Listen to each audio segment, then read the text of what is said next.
Washington Post, Monmouth University finds not good news for Nikki Haley. The numbers have barely budged, and this sample was taken after Iowa and New Hampshire. Nikki Haley, 32% in her home state. Donald Trump, 58% at home, which she calls sweet home South Carolina. With 3 weeks to go here, a pocket full of money, but no real path, according to most of the experts that we're talking with. It's a big question about what happens if she cannot win her home state. Donald Trump leading among women, among men, and among all age groups in this poll. More where this came from on the other side of the campaign. Of course, Joe Biden is running for re-election here with a real problem when it comes to the economy, connecting the dots, although we have seen some improvement here.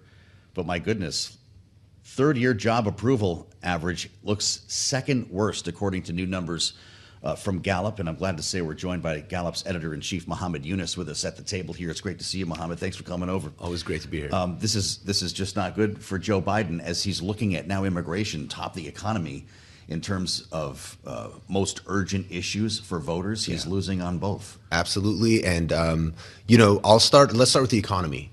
I love to say the economy in presidential election choices for the American public, it's not just king, it's king, queen, and bishop. The economy is everything. Yeah. When you look back historically into all of the modern era presidents, how people felt about the economy, in addition to approval ratings, were the most important thing, not only in how they voted, but also in what they said they cared about when they came to vote. So right now, that's actually a relatively positive point for President Biden. In our Economic Confidence Index, we ask monthly how Americans feel about the economy today and how it's doing into the future.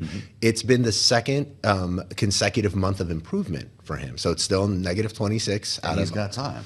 And he's got time. And of course, as you all know here at Bloomberg, the economy can really change from period to period. A big part of President Trump's story was how COVID wiped out the economy. Yeah. And it became very, very much a different pathway to him seeking re-election. In January of 2022, he had a 50% approval rating. He was doing really well because people felt really good about the economy despite the politics. You look at 39.8% job approval. You're referring to history. That teaches us that in a re-election cycle, we're underwater. How much time does he have to pull this above 50%? Is that where he needs to be to keep his job? And let me just correct. President Trump was not at 50% approval. He was at 50% of people that said he should be reelected. Got it. Yeah. So at that point in his presidency, he was doing really well. President Biden today, 38% of Americans say he should be reelected. We looked at his 3-year average. His approval on the 3-year average is 39.8. He's behind every single president except Jimmy Carter at this point in their presidency. So just to give you a sense of how far behind he is. That being said, a lot of those presidents led in times that were far less partisan than today. Okay. And it's really hard for either a Republican or a Democrat to get people from the other side to approve of the job they're doing. And this dates back to President Obama. It's not a Trump era dynamic. Well, talk to me more about that, because I don't know how you do your job anymore when people are having fun trying to mislead pollsters, when samples are being challenged by cell phones, no landlines anymore. Yeah. We don't always know who we're talking to, it seems, depending on the poll. And I'll let you speak for Gallup. But this job's not getting easier as we go forward. It's absolutely not. But one of the things that is actually amazing and hasn't changed is that with a really good RDD national sample, you get a really accurate measure of how the country is feeling. We were talking a little bit about state polls a second ago. Right, it's important to understand that with a state poll, it's far more challenging to really get a representative sample. The other thing, I think, Joe, just as your listeners and viewers start consuming more political news about the election, the notion of aggregating polls is really useful and fun to deal with. It's very useful in the finance world, of course, with indices. It's not a great or accurate way to assess where the public is on an issue. Because a lot of those polls are gathered with different methodologies. Online polls are great for certain purposes. They've proven to not be so great for national assessments of the political testing waters. Our methodologists have worked, year in and year out to really test these tools, because essentially all of these methods are really tools and they're very useful, but it's about what's the right tool to fix or the right squeaky wheel. Yeah. And with national politics, it's about having a really good national phone poll. How many people do you need to call to get a single valid response? What's that ratio like? That's a great question. So our polls tend to run around about 1,000 respondents. Okay, sure. The hard part is only about 6 to 7% of people actually complete the poll. So you need to call far more people.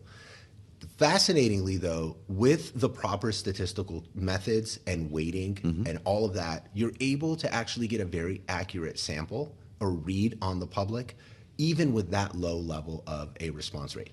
The other, I think, misnomer is that response rate continues to drop dramatically. Actually, it's held pretty flat now for a long time. No kidding. So we have a series of ways that we actually, test our own accuracy. We stopped forecasting elections back in Romney Obama, but we absolutely test to see how people would have responded to that question and what the actual popular vote turnout is. And we do that every election, and it's been remarkable how accurate it is. And it's no secret, if you are a member of APOR, kind of the Association of Public Opinion Researchers in the U.S., a lot of this is debated, written about in peer-reviewed journals. So for those of us in this space, it always, I think, baffles us to note how the public is having a conversation about the polls. You can't trust the polls. How about that? Yeah. It depends on the poll. It really does depend on the poll. Well, it certainly does, and we really do try to talk about methodology when we report these numbers. But this is a fascinating peek behind the curtain with the editor-in-chief here at Gallup. We're in a primary season. We saw in Iowa and New Hampshire that immigration was far and beyond the number one issue for Republican voters. What's that going to look like when we get to the general? It's only going to grow. Immigration is the biggest. So it's not just the economy stupid for the balance of this campaign. It's not. So it's a matter of, so life is multidimensional, right? Yeah. And so is voting. So the way we ask a question is, what is the number one issue that's the most important for you? That's always the economy. It always pans out. But we also ask a lot of other questions. One of the questions we ask every month is, what's the most important problem facing America? You could say your favorite cereal name, or you could mention a policy issue. The number one issue for Republicans is immigration. I think it's one of the most underreported stories in our times today. Yeah. And it's not just Republicans. A considerable, like 12+% of people at the national level are saying immigration. As the situation at the border worsens, which I think from your reporting and others, it seems like it continues to do that. Yeah. It is absolutely going to be a major topic, particularly among the Republican Party. It also, if you'll permit me, please, perfectly ties into the most important issue for Republicans generally. And we did a 30-year analysis of what are the issues where there's the most partisan divide on in America. The number one issue is the power of big government. Wow. And you can see how the issue of controlling the border ties right into that concept philosophically. So many controversies in Washington right now really do. We've got a deal, we're told, on the verge of a deal in the Senate that's dead on arrival in the House. Donald Trump says no deal. It looks like this could be crashing into the rocks here. What does that do to congressional approval ratings? Didn't you look at this not that long ago? What are they at, 12%? Or I mean, this is absolutely, desperate. Absolutely. A good month for congressional approval ratings is for it to not be in the single digits. Wow. Which is, it's funny, but it's also kind of scary and sad. It really is. That being said, so will you re-elect Joe Biden? We also ask, will you re-elect? Do you think that most members of Congress should be re-elected? In that same poll, true to form, this is just a few days ago. 24% of Americans say that most members of Congress should be re-elected.